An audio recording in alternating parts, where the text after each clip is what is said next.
When we think of the preschool years and language and literacy, it's important that we realize all the different categories of language and literacy. Language and literacy are reading, which is they look at pictures and they read. It's writing, they scribble, and their scribble becomes more evolved into shapes. They listen and they speak.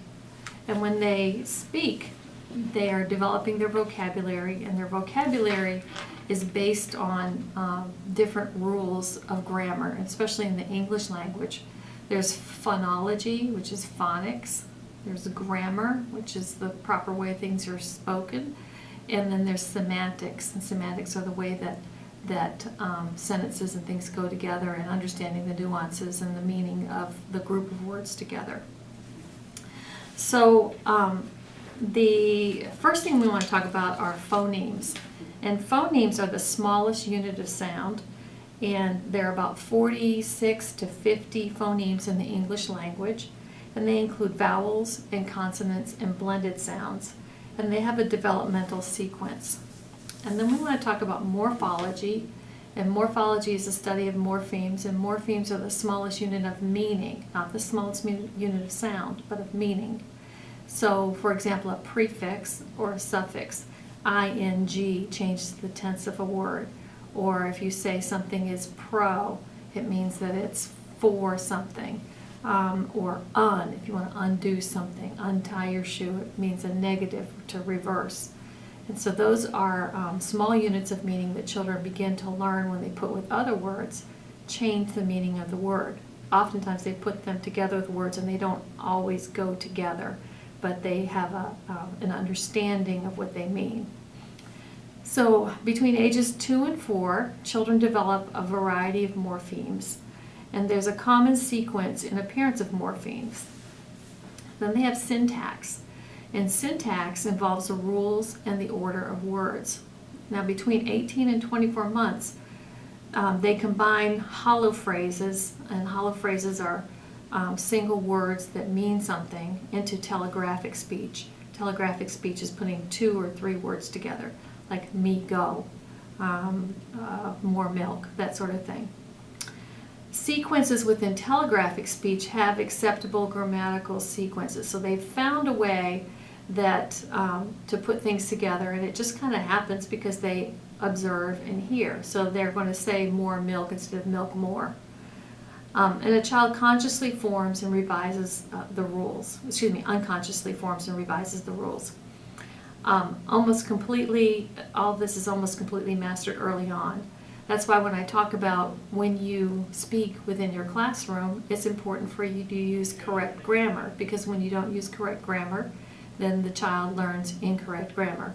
And those things are really hard for them to undo, and it could be something that they can have a lifelong struggle with. It could affect their test scores, it could affect entrance exams, lots of things if they're really grounded in improper grammar. They're learning from you. Then we talk about semantics, and semantics is the study and the meaning and the acquisition of vocabulary.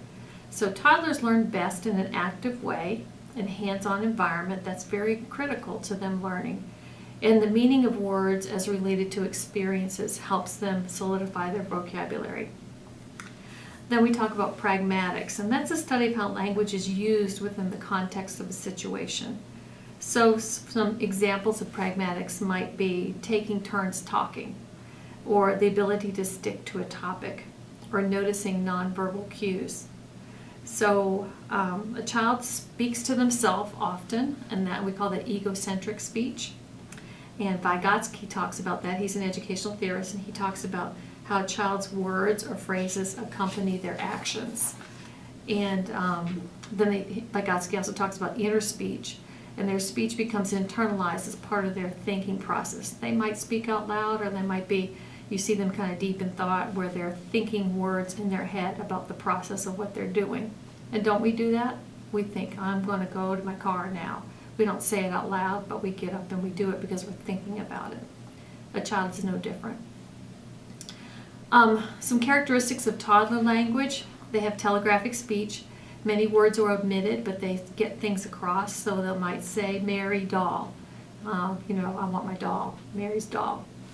Prosodic speech, they use of voice modulation and word stress. So they might say, I want. So they're emphasizing that they want something. Music really enhances a child's development. They love singing and dancing, and so use of short songs and limited words is very helpful to them. Music with repetitive phrases, Mary had a little lamb, little lamb, little lamb. Keep the melody simple and within a reasonable range. Use music with simple rhymes and rhythms. You could make a jingle when you're lining up. This is the way we line up, line up, line up. And the children can make their own songs as well. You can select different ethnic type music that shows cultural diversity, and children can just learn language through music. So some frequently used techniques to describe how a child moves to music. Johnny's lifting his knees high to his tummy. You might put that in the song. Johnny's lifting his knees high to his tummy. And encourage movement to music. Children between 12 and 15 months engage in symbolic play. They like to pretend play, and play is a way to represent different experiences that they're having.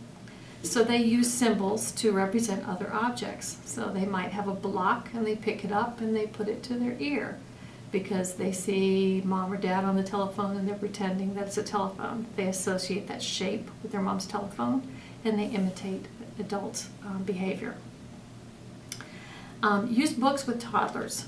Consider the following: predictable patterns, rhyme and rhythm, sensory input, durability, limited vocabulary, having a simple plot line, and illustrations that match the text. Those are all things that are really good in toddler books.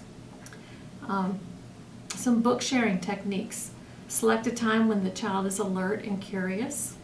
Establish a time for reading. When a child comes into your classroom, that might be the reading time.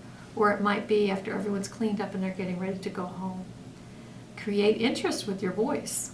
Be responsive when a child says something or notices something. Acknowledge that they said something and acknowledge what they're asking. Encourage attempts to name objects and encourage attempts to turn pages, for them to speak and say words of things that they see in the book.